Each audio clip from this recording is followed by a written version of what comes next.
Hello दोस्तों, नमस्कार। मैं दीपक अभियंता स्वागत करता हूं आप सभी को अपने YouTube channel every hour news पर। तो दोस्त, RPF constable and RPF SI का वैकेंसी आउट कर दिया गया है, पूरा डिटेल नोटिफिकेशन। और जो है आपको 15 अप्रैल 2024 से फॉर्म फिलअप स्टार्ट हो जाएगा, यानी कल से आपका फॉर्म फिलअप स्टार्ट हो जाएगा। तो अभी हम आ चुके हैं आरआरबी पटना के ऑफिशियल वेबसाइट पर और यहाँ से नोटिफिकेशन जारी किया गया है। जैसा कि आप देख सकते हैं, CN RPF 1/2024 and RPF 2/2024 notification यहाँ पर देख सकते हैं। Important notice regarding CN RPF 1 2024 and RPF 2 2024। तो यहाँ पर कांस्टेबल एंड एसआई के लिए यहाँ पर वैकेंसी डिटेल दिया गया है। तो इसको हम डाउनलोड करके देख लेते हैं फटाफट से।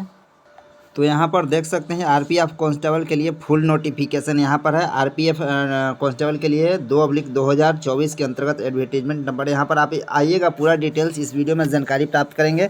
तो वीडियो को अंत तक ज़रूर देखिएगा। सबसे पहले आपको बता देते हैं कि आरपीएफ कांस्टेबल के लिए टोटल जो यहाँ पर सीट जो है टोटल 4208 सीट है, टोटल आरआरबी वाइज और कैटेगरी वाइज यहाँ पर आपको देखने को मिलेगा। ठीक है, एप्लीकेशन जो स्टार्ट होगा आपका 15 अप्रैल 2024 यानी कल से स्टार्ट होगा। इसका क्लोजिंग डेट है 14 मई 2024। ठीक है, यहाँ पर देख सकते हैं इसको मॉडिफिकेशन करने का भी डेट दिया जाएगा आपको 15 मई से लेकर के 24 मई 2024 तक। ठीक है, उसके बाद आप देखिएगा कि आरपीएफ कांस्टेबल के लेवल 3 का जॉब है। आपका ग्रेड पे 21,700 बेसिक पे है। आपका B1 मेडिकल स्टैंडर्ड उसमें है। आपको 18 से 28 ईयर तक का यहाँ पर एज दिया गया है। 18 से 25 होता है, लेकिन 3 ईयर का छूट दिया गया है कोरोना काल को लेकर के। ठीक है, टोटल वैकेंसी 4208 पोस्ट है यहाँ पर। ठीक है, देखिए यहाँ पर साफ साफ नीचे लिखा गया है कि this included relaxation of 3 year in age beyond the prescribe age limit as on time measure due to कोविड-19 पैंडेमिक। कोविड-19 के कारण 3 साल का छूट दिया गया है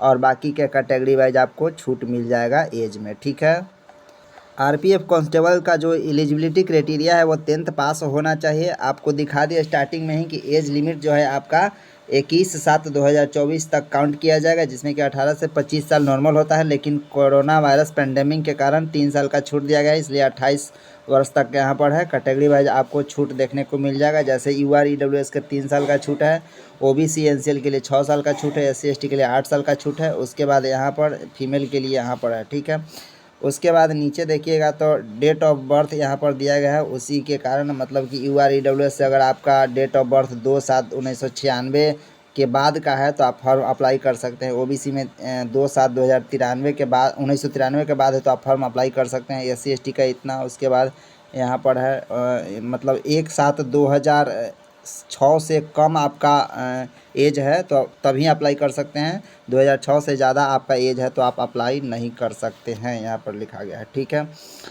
उसके बाद आगे बढ़िएगा तो एजुकेशन क्वालिफ़िकेशन आपको बता दिए कि आपको 10th पास होना चाहिए। उसके बाद आपको फॉर्म फ़ी का बात करें तो 500 रुपया आपको UR कैटेगरी के लिए, OBC कैटेगरी के लिए 500 रुपया, SC ST कैटेगरी का 250 रुपया। उसके बाद फ़ी में रिफंडेबल भी है, यहाँ पर 400 रुपया रिफ़ंड हो जाता है। इसमें से 250 रुपया रिफ़ंड आपका हो जाता है अगर आप एग्ज़ाम में अटेंड करते हैं। तो यहाँ पर साफ साफ लिखा गया है कि only candidate who attend CBT will get refund of their examination fee as a mention above.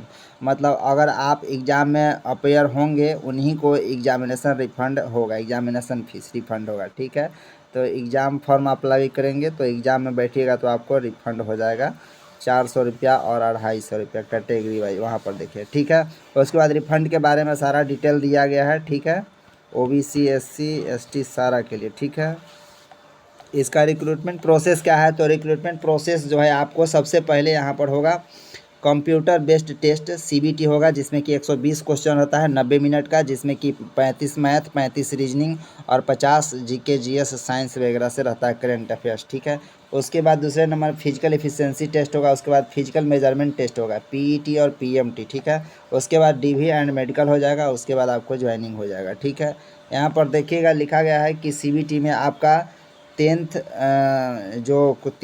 Level का क्वेश्चन, मैट्रिक लेवल का क्वेश्चन आपको पूछा जाएगा, जिसमें कि 120 क्वेश्चन पूछा जाएगा, 90 मिनट का समय दिया जाएगा। अगर एक क्वेश्चन आप गलत करते हैं तो 1/3 निगेटिव है, यानी 3 क्वेश्चन आप गलत करते हैं तो 1 मार्क्स आपका कट जाएगा, डिडक्ट हो जाएगा। ठीक है, मिनिमम जो पास परसेंटेज है UR EWS OBC के लिए 35% है, SC ST के लिए 30% मिनिमम पास परसेंटेज यहाँ पर दिया गया है। ठीक है, स्टार्टिंग में ही बता दिए कि आपको 120 क्वेश्चन पूछा जाएगा, 120 मार्क्स का, 90 मिनट टाइम दिया जाएगा। तो अर्थमेटिक यानी मैथ में 35 क्वेश्चन पूछा जाएगा, रीजनिंग में आपको 35 क्वेश्चन पूछा जाएगा 35 मार्क्स का, और जनरल अवेयरनेस 50 मार्क्स का 50 क्वेश्चन, जिसमें science, GK, GS, current affairs, ये सारी चीज़ें पूछी जाएगा। ठीक है, उसके बाद फिजिकल मेजरमेंट टेस्ट देखेंगे, पीईटी एंड पीएमटी, तो physical efficiency test and physical measurement test है। तो देखिएगा, तो कांस्टेबल के लिए जो है, मेल के लिए 1600 मीटर का रनिंग करना है, जिसमें कि आपको 5 मिनट 45 सेकंड में कर लेना है। महिला के लिए यहाँ पर 800 मीटर रन करना है, जिसमें 3 मिनट 40 सेकंड में। लॉन्ग जंप कर रहा है, 14 फीट तक लॉन्ग जंप करना है मेल के लिए, और 9 फीट करना है फीमेल के लिए। हाई जंप 4 फीट मेल के लिए, और फीमेल के लिए 3 फीट यहाँ पर है। ठीक है, उसके बाद पीएमटी आएगा ना, फिजिकल मेजरमेंट टेस्ट।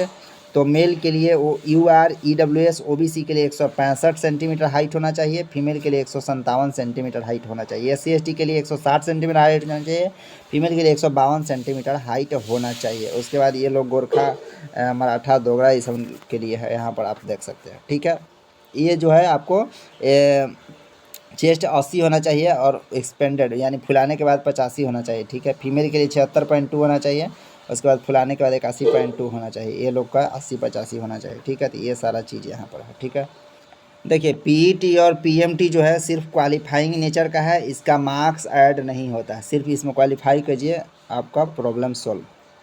ठीक है, उसके बाद डॉक्यूमेंट वेरिफिकेशन होगा, उसके बाद मेडिकल होगा, उसके बाद आपको वहाँ पर ज्वाइनिंग हो जाएगा। ठीक है, नीचे आइएगा तो आपको कैसे कैसे अप्लाई करना है सारा चीज़ दिया गया है। ये आरआरबी वाइज यहाँ पर डिटेल दिया गया है, उसका वेबसाइट लिंक दिया गया है। ठीक है, और नीचे आइएगा तो आपका कैटेगरी वाइज जो सर्टिफिकेट होता है वो आपको दिया गया है। ठीक है, ये नीचे आइएगा, यहाँ तो वैकेंसी डिटेल है कैटेगरी वाइज। यूआर के लिए 1450 वैकेंसी है, एससी के लिए 536, एसटी के लिए 268, ओबीसी के लिए 966, टोटल यहाँ पर 4208 वैकेंसी है। ठीक है, नीचे आइएगा तो ये कैटेगरी वाइज अपना सर्टिफिकेट है, जो कि आप डीवी के समय आपका सिलेक्शन होगा तो उसके बाद यहाँ से बनवाना पड़ता है। ठीक है, चलिए हम अब आप देखते हैं कांस्टेबल देख लिए, एसआई का एक बार देख लेते हैं। ठीक है, और दोनों पीडीएफ हम टेलीग्राम ग्रुप में प्रोवाइड कर देंगे।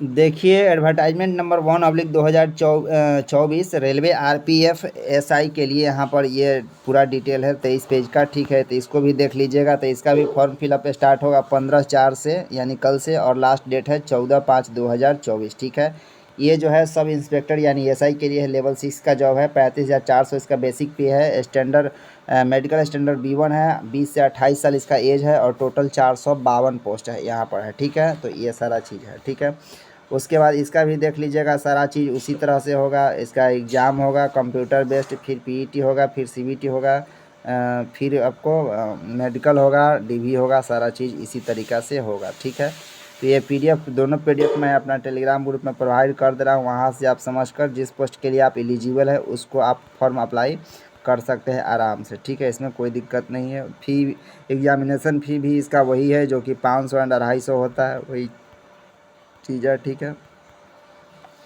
इसमें भी जो एग्जामिनेशन स्कीम जो है आपका, सबसे पहले सीबीटी होगा, तो सीबीटी में 120 क्वेश्चन 120 मार्क्स का पूछा जाएगा, 90 मिनट टाइम दिया जाएगा। हर एक 3 क्वेश्चन गलत होने पर 1 मार्क्स कट जाएगा। 1/3 का निगेटिव है, तो यहाँ पर देख सकते हैं मिनिमम क्वालिफिकेशन जो है इसका क्वालिफाइंग मार्क्स 35% ओबीसी के लिए है, यूआर, ईडब्ल्यूएस, ओबीसी के लिए, एससी एसटी के लिए 30% है, वही सारा चीज़ है। यहाँ पर मैथ में इसका 35 मार्क्स 35 क्वेश्चन पूछा जाएगा। यहाँ पर रीजनिंग में 35 क्वेश्चन 35 मार्क्स का, जनरल अवेयरनेस में भी 50 क्वेश्चन 50 मार्क्स का, इसका भी टोटल 120 क्वेश्चन 120 मार्क्स का टाइमिंग यहाँ पर दिया गया है।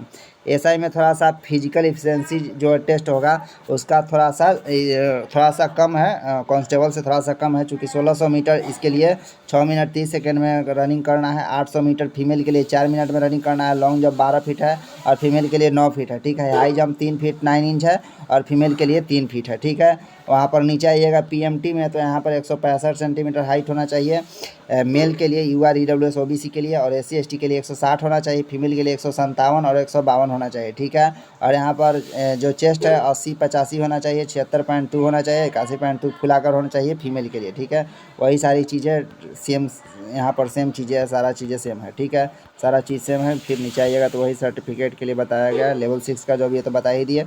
चलिए दोनों PDF हमने टेलीग्राम ग्रुप में प्रोवाइड कर दिया है। चैनल पर बने रहिएगा, हमारे चैनल पर न्यूज़ आपको मिलता रहेगा, हर पल पल का अपडेट आपको मिलता रहेगा, और टेलीग्राम में जुड़ कर रहिएगा क्योंकि वहाँ पर सबसे पहले अपडेट आपको मिलता है। मिलते हैं नेक्स्ट वीडियो में, थैंक यू, धन्यवाद।